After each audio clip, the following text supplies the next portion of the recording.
Hello everyone, সবাইকে নমস্কার, আদাব। তো আজকে আমরা চলে যাব মহেশখালী আদিনাথ মন্দির দেখতে। তো আমরা যথামত হোটেল থেকে বের হয়ে এখন আমরা স্পিড বোটে মহেশখালী যাওয়ার সিদ্ধান্ত নিলাম, কারণ আমি স্পিড বোট কখনোই উঠি নাই। তো আসলে এক্সপিরিয়েন্স করতে চেয়েছিলাম যে আসলে দেখি কেমন লাগে স্পিড বোটে উঠতে। তো স্পিড বোটে যেই না উঠি, ভয়ে আমার হাত পা কাঁপা শুরু হয়ে যায়, কারণ এত এত গতি যে আসলে খুবই ভয়ানক। চারদিকে শুধু জল আর জল, যেদিকে তাকাচ্ছি শুধু জল আর জল। খুবই ভয় লাগতেছিল। তো এখানে আমি ফোন ধরেই রাখতে পারছিলাম না, ভিডিওটা ঠিকভাবে করতেও পারি নাই। তো আমরা স্পিড বোটে পৌঁছে গেলাম মহেশখালী। তো এখান থেকে সবাই এভাবেই কক্সবাজার সদরে যাতায়াত করে। তো আমি বললাম যে এত কঠিন জীবন, কিভাবে এরা এভাবে সবসময়ের জন্য চলাচল করে। তো এইখান দিয়ে ছোট্ট একটা ব্রিজ করা আছে মানুষের যাতায়াতের সুবিধার্থে। তো এখান দিয়ে যাওয়ার পরে আমরা চলে যাব মা আদিনাথ মন্দির। এখানে কিছু তথ্য দেওয়ার আছে। এই যে রিক্সাগুলো দেখতে পাচ্ছেন, এই রিক্সাগুলো আপনার পিছনে এমন লাগবে, বলবে যে আফা আফা ওঠেন, আফা ওঠেন, মাত্র 10টা টাকা দেবেন, আফা ওঠেন। কিন্তু আমাদের মোটেই আসলে ওঠার ইচ্ছা ছিল না। আর এদিকে রিক্সাওয়ালা তো ছাড়বেই না। আমি বললাম, ভাই আপনি 10 টাকা না 20টা টাকা নিয়ে আমাদের মাফ করেন, আমরা হেঁটেই যাব, টাকা যদি নেন তো নেন, না হলে আমাদের মাফ করেন, আমাদের ছেড়ে দেন। তো আমরা এখান থেকে একটা অটো রিজার্ভ করলাম। 250 টাকা নিয়েছিল এখান থেকে যাওয়ার জন্য আদিনাথ মন্দিরে। উনি নাকি আমাদের 8টা জায়গা দেখাবে, সেই হিসেবেই আমরা 250 টাকা দিয়ে সারাদিন ঠিক করে নিলাম। তো আমরা ওইখানে অটো দাঁড় করানোর পর সামনে কিছুটা জায়গা হেঁটেই যাচ্ছিলাম, কারণ এখান থেকে অটো আর সামনের দিকে এগোবে না, রাস্তা কাটা ছিল ওখানে। তো আমরা এখন পৌঁছে গেলাম, এই যে ওই সাইডে দেখা যাচ্ছে মহেশখালী যে ব্রিজ সেটা। আর এই হচ্ছে আদিনাথ মন্দিরের গেট।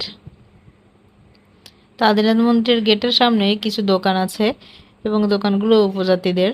উপজাতিরা অনেক রকমের জিনিস এখানে বিক্রি করে। আর এখানে কিছু সময়, ইসের সময়, শিবরাত্রির সময় বা বিভিন্ন শিব পূজার সময় এখানে মেলা বসে। সবাই তো জানেন এটা। তো আমরা সকাল সকালই পৌঁছে গেলাম মন্দিরের গেটে। তো চারপাশের ভিউটা অনেক সুন্দর ছিল, যে মনে হচ্ছিল যে পাহাড়ে থাকার মজা যে কি তা এখন বুঝি। কারণ দেখতে এত মজা লাগে চারপাশটা, মন একেবারে স্নিগ্ধতায় ভরে যায়।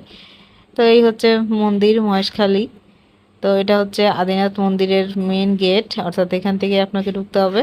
আর এই যে লম্বা সিঁড়িটা, এই লম্বা সিঁড়িটা পার হয়েই উপরে উঠে তারপর মন্দিরের মেন যে মন্দির অর্থাৎ গর্ভগৃহ, সেখানে পৌঁছাতে হবে।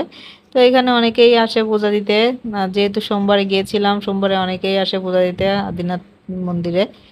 এখানে শিব পূজা দিতে অনেকেই সোমবার দিন আসে। তো যারা পূজা দিতে আসে তারা এখানে একটু রেস্ট করে, অর্থাৎ একটু বসে গল্প করে, বা বিভিন্ন ধরনের পূজা দেওয়া শেষ হয়ে গেলে একটু চারিদিকের পরিবেশটা দেখার জন্য বসে।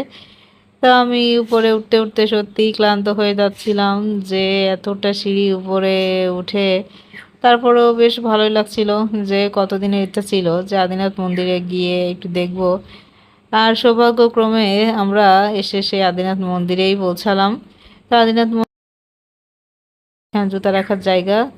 এই হচ্ছে মেন গেট, এখান দিয়ে আপনাকে প্রবেশ করতে হবে গর্ভগৃহের মধ্যে। এইভাবে আস্তে আস্তে অনেকগুলো গেট পার হয়ে তারপর যেতে হবে গর্ভগৃহে, অর্থাৎ মন্দিরের মেন।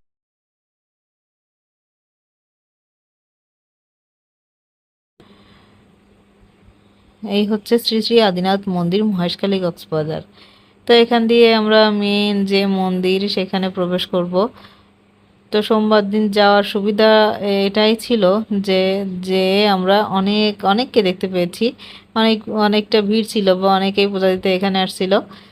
আর আমি সোমবার যেহেতু, সেহেতু আমিও একটু সাথে পূজাই দিয়ে ফেললাম সবার সাথে বসে। ঠাকুর মশাই বললেন বসতে, আমরা বসে পূজা দিয়ে ফেললাম।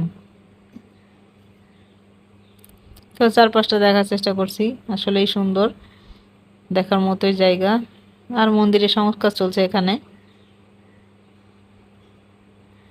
তো এই হচ্ছে গর্ভগৃহ, আমরা এখান দিয়ে প্রবেশ করব। আর এখানে পূজা অলরেডি শুরু হয়ে গেছে, কারণ আমরা সকাল সকালে গিয়েছিলাম, গিয়ে আমরা পূজাটা আসলেই দেখতে পেয়েছিলাম।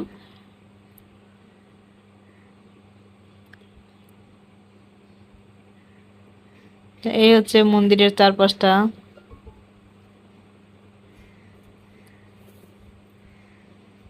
অনেকেই আসে এখানে পূজা দিতে এবং মনের ইচ্ছা জানাতে। তা আমার আসলে মনের ইচ্ছা আমিও একটা জানিয়েছিলাম, কিন্তু জানতাম না আসলে মনের ইচ্ছাটা আমার মধ্যেই তখন একটু একটু করে বেড়ে উঠতেছে। আদিনাথ বলতে আসলে ভোলানাথকেই বোঝায়। তো সোমবারে ভোলানাথেরই পূজা হয়, অর্থাৎ শিব ঠাকুর, আমরা যাকে শিব ঠাকুর বলে জানি। তো এখানে আদিনাথ অর্থাৎ শিব ঠাকুরের পূজা দিতে সোমবারে অনেকেই উপবেশন করেন। তো সেই হিসেবে আমার ঠাকুরমশাই আমাকেও বলেছিলেন বসতে, তো আমিও বসে পড়লাম। বসে আসলে পূজায় কি অংশীদার হলাম। তো পূজাটা দিয়ে নিজেকে আসলেই সৌভাগ্যবান মনে হচ্ছিল যে সত্যিই পারলাম পূজাটা দিতে। খুবই মনে একটা শান্তি শান্তি একটা ভাব হচ্ছিল। ভাগ্যবতী মনে হচ্ছিল যে ভালো দিনে আসলাম, যে মন্দিরটা দেখা হলো আর পূজাটা দেওয়া হলো। বেশ সুন্দর ছিল দেখতে, একেবারেই মনোমুগ্ধকর। যে যাবেন আসলেই পছন্দ করতে হবে এরকমই একটা জায়গা। ভালো থাকবেন।